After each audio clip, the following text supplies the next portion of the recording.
falar um pouco sobre os clássicos da sociologia. É a partir deles que essa ciência passa a ser desenvolvida e divulgada como disciplina que vai permear diversas áreas do conhecimento, contribuindo naquele momento como instrumento de compreensão da realidade pela qual passava a Europa. Bom, no século XIX, a Europa vivia um momento de grande crise. Crise essa que gerava um empobrecimento generalizado da grande massa da população e, entre outras coisas, desequilíbrio estrutural, descontrole social, ou seja, um verdadeiro caos. O capitalismo que havia se afirmado naquele século, através da burguesia, vai enfrentar sua primeira grande crise, que por sinal é uma crise bastante estendida, pois atravessa praticamente todo o século. E os governantes terão que encontrar soluções para os problemas que estão colocados naquele momento.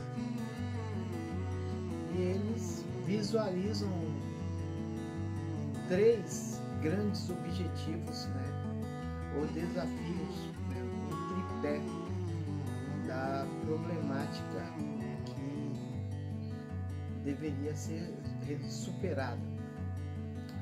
E a partir de então estarão recorrendo às ciências para que encontrem soluções para os seus problemas. Entre os pensadores que vamos tratar, falaremos sobre Augusto Comte, Emile Durkheim, Max Weber e Karl Marx. Estes são os ícones da sociologia, também conhecidos como precursores da sociologia, estarão emprestando seus talentos intelectuais através da formulação de suas teorias na tentativa de buscar soluções para a situação que estava colocada. Vale lembrar que naquele momento duas grandes instituições ideológicas ressurgiam,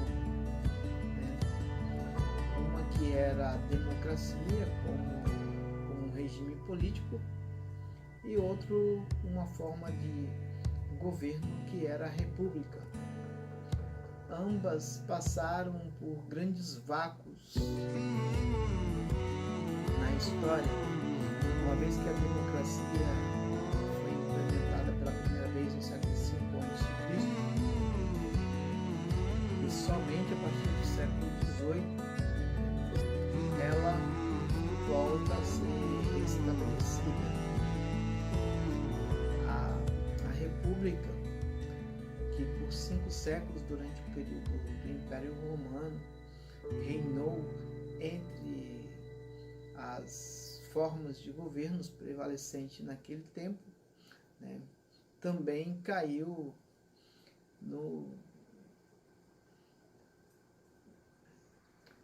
se adormeceu, ficaram ambas adormecidas. E na medida em que essas instituições ideológicas elas se despertam, elas provocam nas pessoas, até mesmo pela sua própria essência, um empoderamento, a busca da sua identidade, a luta por direitos. E nesse momento de crise surgem revoluções, organizações, associações, sindicatos que estarão lutando mudar a sua realidade, né? Ou buscando de alguma forma melhorar a sua própria condição diante daquilo que estava colocado, né, ante ao que eles viviam. O século XIX, né, apesar de todas as controvérsias que há, também tem duas coisas bastante positivas. Costuma-se dizer que são nas adversidades que a gente mais se desenvolve, né? Você torna-se mais criativa ou criativo. Duas grandes invenções surgem no século XIX e acredito que essas duas invenções fizeram toda a diferença naquele momento. Foi a descoberta da energia elétrica, assim como também a descoberta do petróleo. Essas duas descobertas, né, elas estarão sendo bastante úteis para o desenvolvimento da sociedade como um todo, dentro da sua importância. Vejam que resolver uma crise não é algo tão simples assim. O primeiro ponto que os governantes precisavam objetivar é encontrar soluções para ela, né?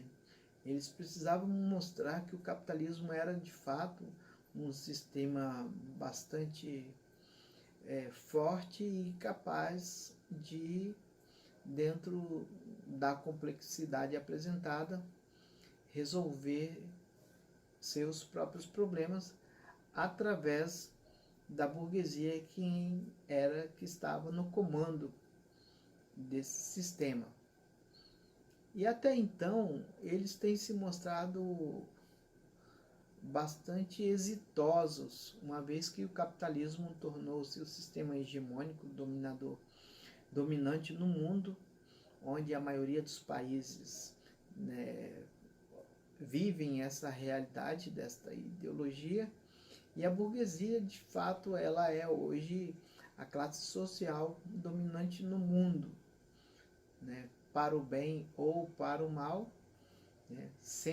Mais de 130, mais de 150 países vivem em estado de pobreza ou grande miserabilidade, né? Tamanha é a dificuldade que existe ou a diferença entre eles. São aproximadamente 190 países e esses outros 150 que foram citados, né, em vários casos, vivem em situações bastante complicadas. Bom, para falar de Augusto Comte, é importante lembrar que este pensador ele é da escola francesa de pensamento, né? Ele vai abandonar sua formação católica e seus princípios monárquicos para aderir à ideologia republicana, né? Dotado de um espírito conservador, que tem dentro da sua natureza, a manutenção do status quo daqueles que estão no poder. Seus pensamentos, eles transitam dentro do conhecimento que rege as leis da natureza, né? Ao que parece, ele era um profundo conhecedor da ciência da natureza e vai denominar a sociologia primeiramente como física social. O primeiro nome dado à sociologia chamava-se física social por Augusto Comte. Isto porque ele acreditava que se até o homem, melhor, se até a natureza respeita as leis da natureza, porque o homem não obedece às leis do homem. Então, na medida em que o homem puder compreender as suas leis, seus problemas, criar as suas leis e respeitá-las, você chegaria à ordem e, por conseguinte, adquiriria o progresso na vida da sociedade. Comte, ele acreditava que o homem vive em 3 estágios, e 2 deles, né, não são possíveis de você evoluir como ser humano. O primeiro estágio que ele considera é o estágio teológico. Por muitos anos, várias sociedades viveram tendo a sua compreensão da realidade baseado no divino, né? No transcendental, na religião, nos mitos, nos ritos, nas crenças. Outro estágio seria o estado metafísico. Nesse estágio, né, o indivíduo ou as sociedades, ela buscam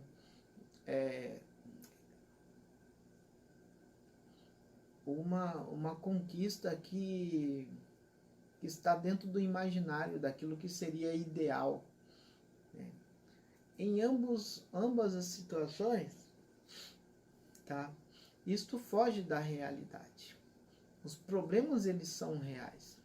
Por mais que haja soluções por esses outros métodos, né, que perduraram por tanto tempo, mas a solução, ela é real, ela é concreta, ela precisa ser compreendida, e só há uma forma de você compreender: através da utilização de métodos e pesquisa, né, que são princípios que estão dentro da ciência. Então, a ciência é o grande instrumento do pensamento da filosofia positivista de Augusto Comte. Essa corrente de pensamento positivista, ela influencia diversas sociedades pelo mundo, tá? Inclusive o Brasil, dentro do mesmo século, vai adotar o lema positivista de Comte, colocando em sua bandeira ordem e progresso, como conhecemos. Vocês terem ideia da importância desse pensador dentro da construção daquilo que seria uma reestruturação da ordem, para a sociedade. O Comte, ele está muito preocupado, né, em fazer com que as pessoas pudessem então se reconhecer como produto de uma sociedade, né? E essas ideias, elas serão transferidas por um dos seus maiores discípulos, Émile Durkheim. Durkheim, ele nasce um ano depois da morte de Augusto Comte, que viveu entre 1798 a 1857. Durkheim viveu entre 1858 a 1917. E vai beber muito dessa água de Comte dentro das suas ideias. Comte também, é claro, ele tem suas preferências teóricas, como Saint-Simon, Hegel, David Ricardo. Esses teóricos, eles transitam dentro das academias, né, dando inspiração para o ressurgimento de novas ideias e reconstruções teóricas que serão úteis para todos que virão sucessivamente. E o Durkheim, ele também possui essa característica conservadora. E os seus princípios estão baseados nas ideias de Augusto Comte.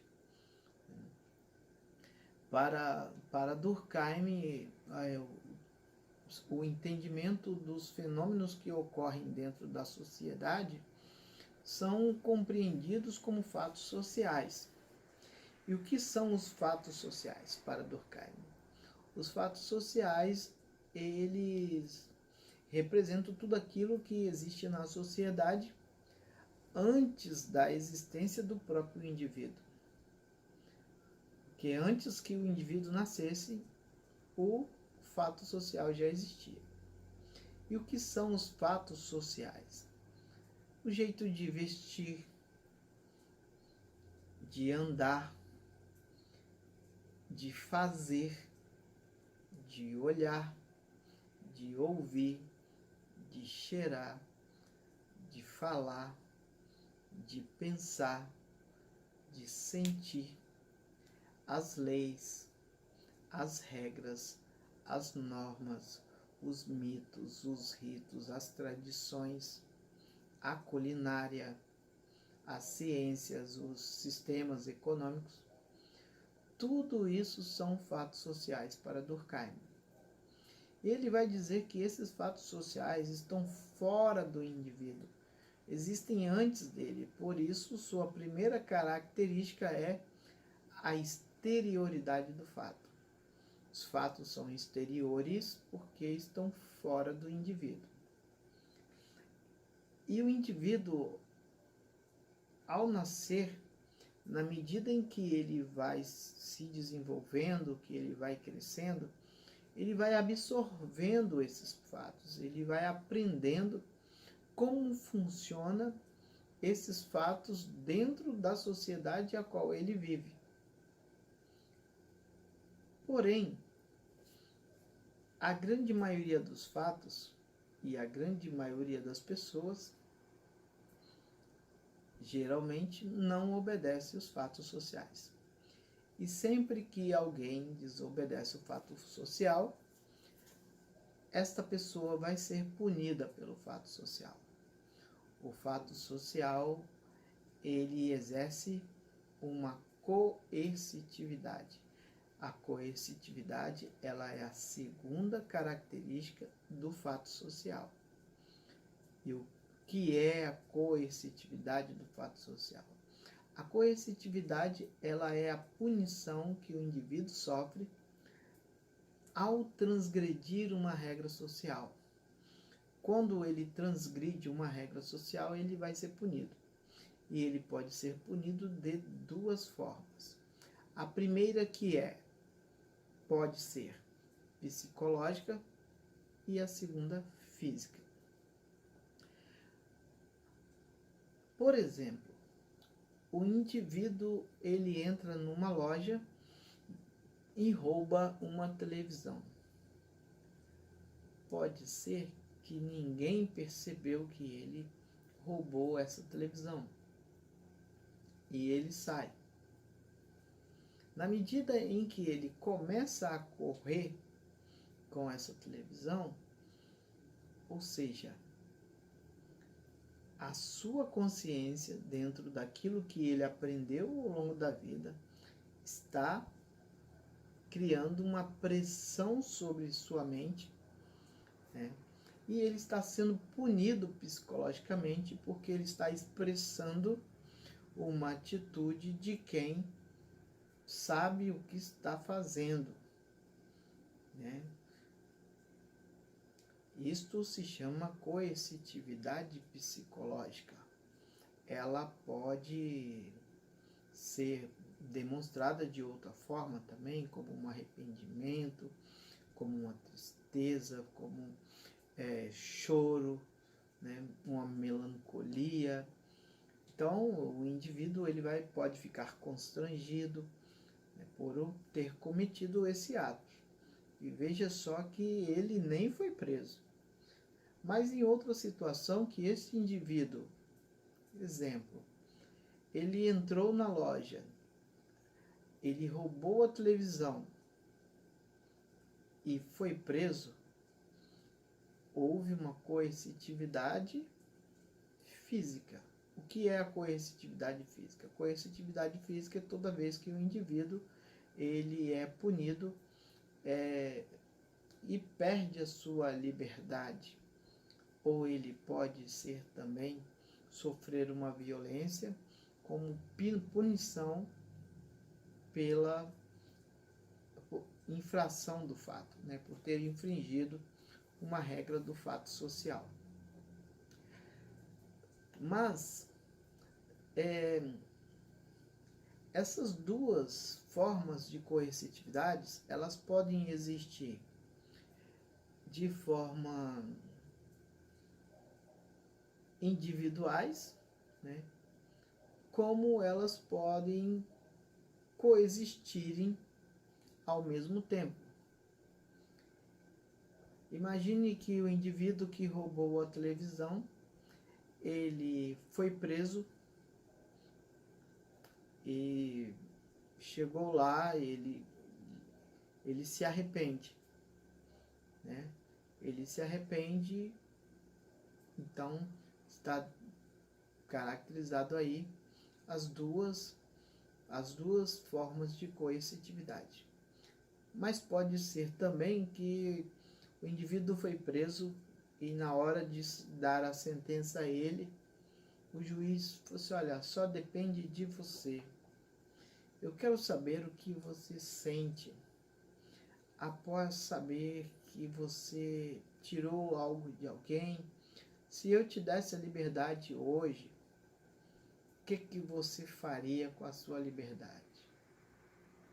Ele falou assim: o que eu faria? Eu faria tudo de novo. Ou seja, ele foi punido fisicamente, mas não foi punido psicologicamente, porque não há nenhum arrependimento, não há nenhum constrangimento. Para ele, tanto faz o que está acontecendo, se vai ser mais, se vai ser menos, ou se ele não vai cumprir a pena, ele vai continuar fazendo aquilo que ele já fazia. A terceira característica do fato social é a generalidade do fato. O que é a generalidade do fato? A generalidade do fato, ela acontece quando o fato ele acontece de uma forma ampla na sociedade, né? Ele é praticado por uma grande maioria dentro da sociedade. Ele acontece em diversos lugares, com várias pessoas cotidianamente, de uma forma frequente. Neste caso, nós temos uma generalidade do fato. Mas para esclarecer como que podemos fazer essa classificação, né? Nós já sabemos o que é fato social, já sabemos que eles estão dentro de um conjunto de coexistências, de práticas sociais, né? Imagine matar, um assassinato. O que é um assassinato? Um assassinato é algo genérico que ocorre em todos os lugares. Ocorre no Espírito Santo, ocorre no Acre, ocorre em São Paulo, no Rio de Janeiro, ocorre em Tocantins, ocorre nos Estados Unidos, em qualquer lugar do mundo. É um fato, né, um fato social que é comum à grande maioria das sociedades. Porém, o assassinato, ele pode se dar de diversas formas. Uma pessoa pode assassinar a outra com a paulada, com envenenamento, com uma facada, com um soco, né? Com uma pedrada, uma garrafada. Então, existem várias formas de você assassinar. uma pessoa. Então, o assassinato é a generalidade do fato. A especialidade, a especificidade do fato, podemos identificar na exterioridade do fato social. Porque, uma vez que qualquer indivíduo que nascer a partir de hoje, ele já vai encontrar leis que punam qualquer tipo de assassinato que houver. Porque, em geral, não existe nenhuma outra forma de assassinar pessoas que já não foi utilizada. Então, pode haver derivações desses assassinatos, mas até que não surja a lei, ele vai ser enquadrado dentro da norma específica mais próxima, né, que já está estabelecido socialmente. Então, nós temos neste pensador alguém que se preocupa com a organização da sociedade e estabelece essas características para compreender esses fenômenos. Agora vamos então compreender como que se dá as visões de cada um desses três pensadores que nós iremos enfatizar nesse estudo, que são o Durkheim, o Weber e o Marx. O Durkheim, ele compreende a sociedade dentro de uma forma ampla. Ele acredita que a sociedade sobrepõe o indivíduo. O indivíduo, ele é produto da sociedade. Ele é formado pela sociedade. Há um ditado muito emblemático que representa o pensamento de Durkheim. Ele diz assim: diga-me com quem andas e vos direi quem tu és. Esse ditado, ele é um ditado que demonstra, né, como que o indivíduo, a partir do momento em que ele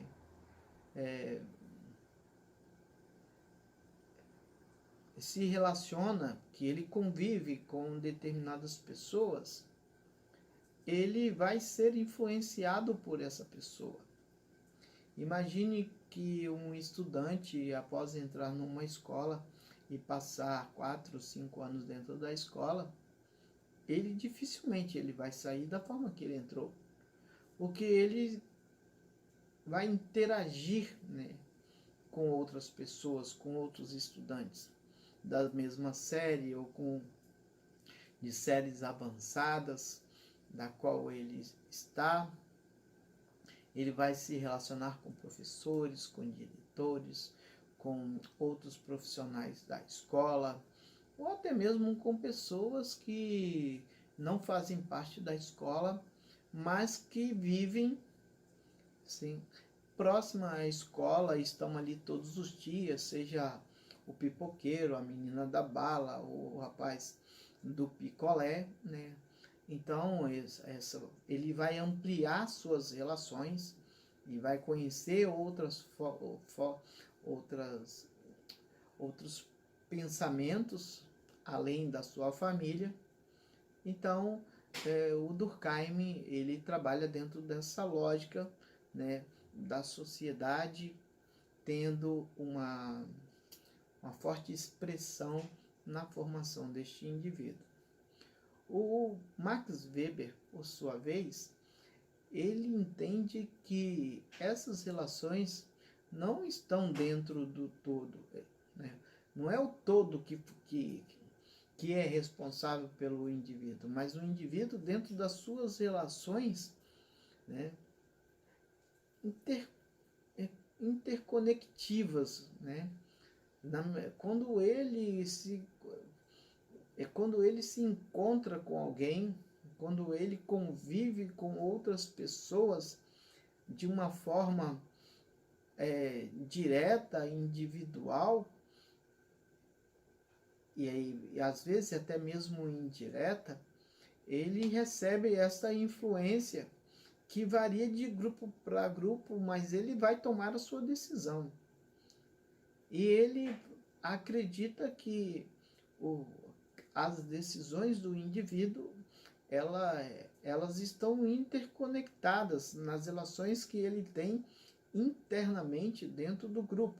Então, se o Durkheim parte do todo para o indivíduo, o Weber, ele parte do indivíduo por todo dentro da interconectividade das relações que são estabelecidas por ele, né? Imaginemos que um jovem, ele tem uma orientação política que veio de dentro da sua casa e, de repente, num período de eleições, ele vai ouvir a opinião do colega, uma opinião do amigo, opinião do professor, opinião do seu líder religioso, e ele vai ficar indeciso dentro dessas conexões, né? Dessas diferentes opiniões, mas vai chegar um momento que ele vai ter que decidir. E muitas dessas opiniões, elas se divergem da opinião da qual está dentro da sua casa, né? Que foi dada pelos seus pais. Então, há uma influência direta, né, das relações que o indivíduo tem, nas opções que ele vai fazer em relação à sua vida, que não diz respeito somente a ele, mas que diz respeito aos outros também. E ele está pensando em si, mas ele também está pensando nos outros. O problema é quando ele escolhe uma opinião que diverge muito da opinião que ele aprendeu em casa, né? Em períodos de eleição, dependendo do calor, né, que se dá uma determinada eleição, em muitos casos, quando um passa a torcer por um candidato que é diferente do candidato da família, ou quando uns passam a torcer para candidatos que são de campos políticos diferentes, as relações, elas costumam se romper e depois leva-se tempo e algumas nem se reconstituem. Não sei se isso, né, te lembra alguma coisa, né? Mas essas coisas acontecem, né? O próximo pensador é Karl Marx. Karl Marx é o pensador que mais se destaca entre os outros que já foram citados, apesar da sua importância, mas a característica do seu pensamento é completamente divergente dos outros. Se o Durkheim ele é conservador, o Weber ele é reformista, né? Está ali no meio termo, até mesmo porque esse pensador ele viveu um período depois dos dois primeiros, então ele teve chance muito maior de já experimentar aquilo que já havia sido feito. Então ele cria esse pensamento um pouco mais equilibrado. Mas o Marx, ele trabalha dentro de uma concepção de transformação, de mudança abrupta. Ele vai, até certo ponto, carregar mesmo na tinta, creio eu, porque se fosse diferente, talvez não seria ouvido, né? Mas ele entende que é preciso que haja uma consciência do indivíduo, né? Uma consciência da sua própria identidade dentro da luta de classes. E a luta de classe, é a chave da compreensão do pensamento marxiniano. O pensamento marxiniano, ele passa pela compreensão de que há uma luta de classe entre dominadores e dominados. Sempre houve. No Egito Antigo, quando o modo de produção era asiático, era entre os faraós, né, e seus escravos. No mundo feudal, entre os senhores feudais e os servos. E no mundo capitalista nós temos empregadores e empregados, patrões e empregados. E o Marx entende que é natural que um empregador ele tenha lucro sobre o trabalho do empregado. Até porque há um investimento, né? Há um risco do capital que ele investe. Porém, o que ele contesta é a exploração que existe demasiada dentro dessa relação entre capital e trabalho, entre empregador e empregado. A diferença, a desproporcionalidade que existe de poder, né, de negociação. O empregado e o patrão estão em níveis muito diferentes para poder negociar condições de trabalho. Atualmente nós estamos até vivendo um processo onde tivemos o ano passado a reforma trabalhista que dá direito ao empregado negociar diretamente com o seu empregador sobre as condições que serão estabelecidas dentro do contrato de trabalho. Qual é a condição que um trabalhador tem para negociar com o patrão, uma vez que ele está em grande desvantagem dentro dessa relação. Então é justamente isso que o Marx ele vai abordar na sua colocação.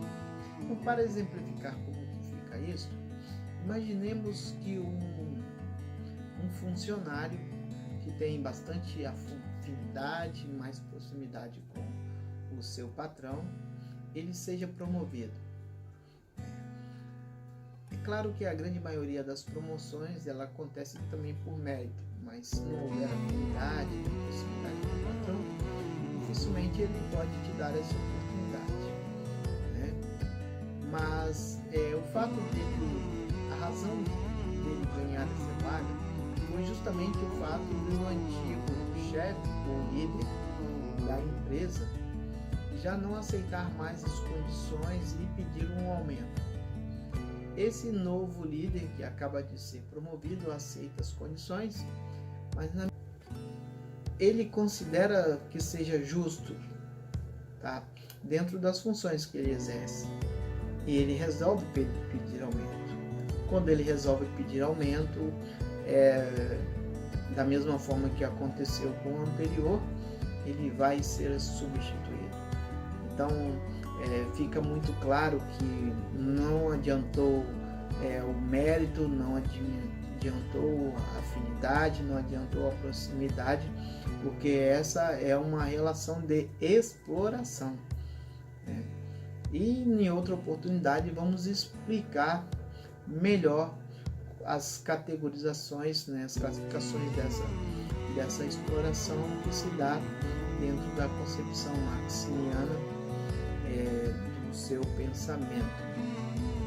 Bom, no próximo vídeo vamos aprofundar um pouco mais sobre a teoria de Max Weber e falar também, né, de uma forma mais aprofundada sobre Karl Marx.